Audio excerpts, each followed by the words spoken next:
What's up guys, Dr. Todd aka Nige here, and this is my new series, Views from an Old Guy. First up is Amazing Spider-Man 2.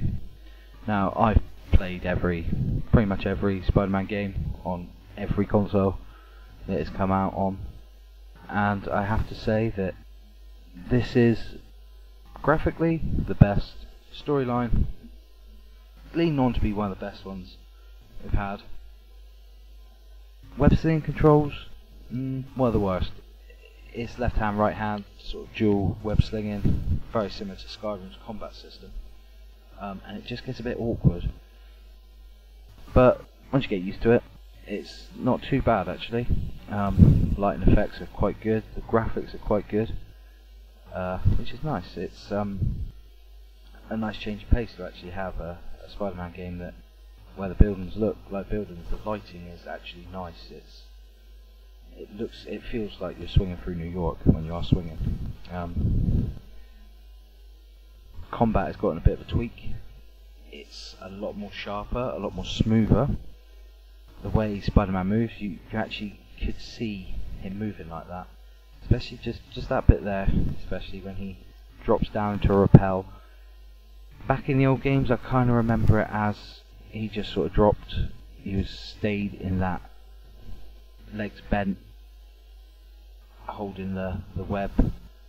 It wasn't like there, he sort of dropped, his leg had to come out for balance. I know it's only simple little things like that, but it's nice touches. Obviously, like I say, the combat system has gotten improved, and they have updated,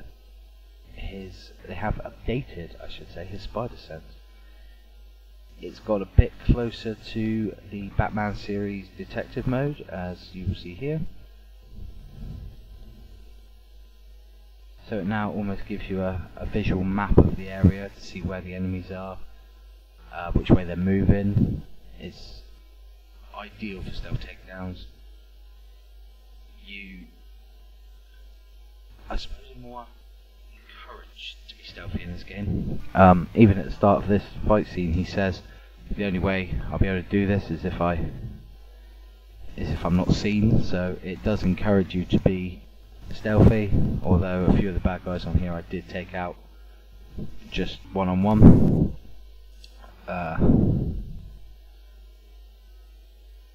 His web shoot seems to have got a lot more quicker, a lot more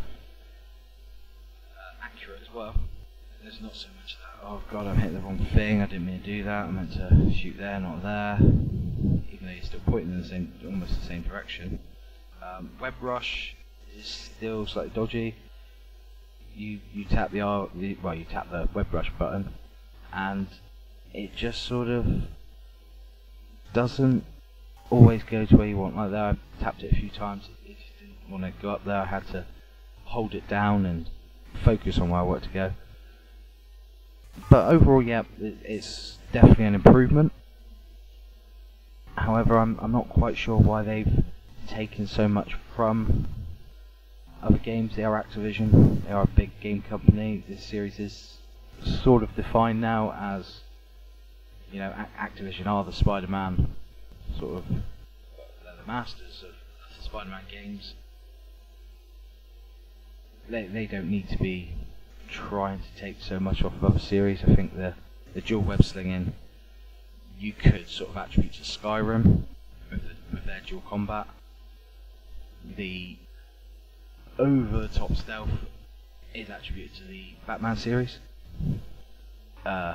Even the rappel, even the fact they've got objects so close up above the rafters, a lot like the Batman series, which always bugs me, because you just sort of think, why would they build a building and go, there's all these little rafters up there, someone like Batman could swing up there. But every building has it. It just doesn't seem, I mean, if you're the bad guy, the first thing you do, especially in the Batman series, is destroy them. But they never do, and it's not, I know it's obviously part of the game, you need it to advance your game, but it's always sort of bugs me. But it worked for that series. It's still one of the best superhero series going. So hopefully it will bring Spider-Man more to the fore, because I've always been more of a Marvel fan than DC. And the next sticking point, I suppose, is actually from a PC. Well, one of the top PC games for the last 6 months is DayZ, and it's the healing system. Spider-Man now heals himself by wrapping web around his arm, and it heals him. Very similar to this, which is the DayZ bandaging. Now the animations are almost identical, and it's slightly worrying, but not quite as worrying as this. This is a cutscene. Spider-Man is doing his utmost to intimidate a thug, but why the hell won't he stop moving? It's almost like he needs to go to the toilet. And I'm sorry, but this is New York. There must be a toilet somewhere for him to go to. Just go, Spidey. We don't mind. We don't mind if you want to go for a quick riddle. It's fine. You don't. I don't know. It just looks like he just really desperately needs to go, and I don't know. Maybe it's just me. Maybe it's just me being picky. And that was a nice cutscene, but this, I'm not expecting Shakespeare. I don't expect the most amazing graphics, but my god, it just doesn't look great, does it? I don't even know what to say. Apart from, doesn't Peter Parker look like someone? Doesn't he look just so identical to another game character? I couldn't get it. Right, it just suddenly hit me from this pose. Yes, Peter Parker is Frank West.